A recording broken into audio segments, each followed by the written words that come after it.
This video was inspired by this commenter. Thank you for your support. Created by Anthony Rizz, Sydney, Australia. When Australia got attacked by Japan in 1942, they expected the worst. Homemade weapons, armor, and craft were rapidly pushed into production. Some turned out well, some turned out unnecessary, and then you get something in between. Case in point, the CAC Boomerang fighter plane. It wasn't the best, nor the worst.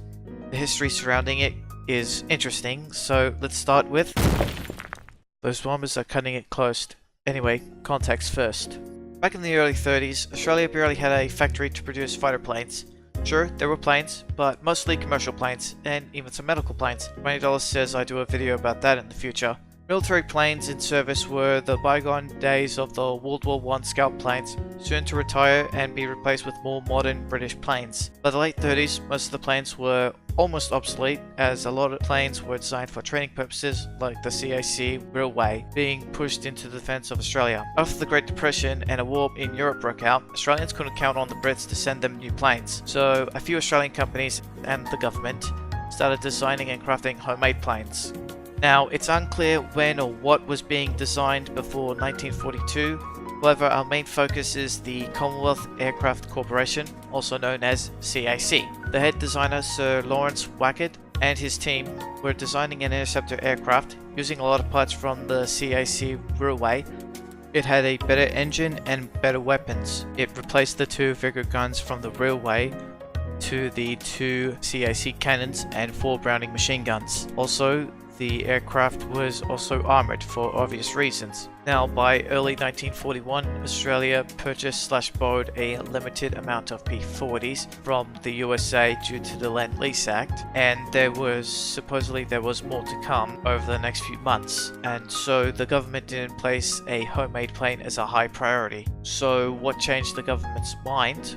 Well, a few months after the Land-Lease Act, the bombing of Darwin happened. To make this short, the CAC Boomerang was designed and built rapidly. It wasn't like a broken rush job. Since it was a similar design to the CAC Railway, it took about 7 months from its design to its final construction, with having 50 CAC Boomerangs fit for combat. Although it can reach a high altitude and weaponry was competent enough, it couldn't compete with other fighters in terms of speed. It never destroyed any enemy planes, only minor damages at best. But aside from that, the CAC Boomerang did its job with other purposes. Utilized with the ground forces, it did reconnaissance, marking enemy position with smoke, and general harassment to enemy troops and vehicles in low altitude. You really gotta give credit to the pilots doing the task of fighting in low altitude. So why did Australia built the plane while the US was giving the P-40s? Well, shipments could get bombed, and Australia wasn't going to just sit on its ass and do nothing. Why does that sound familiar?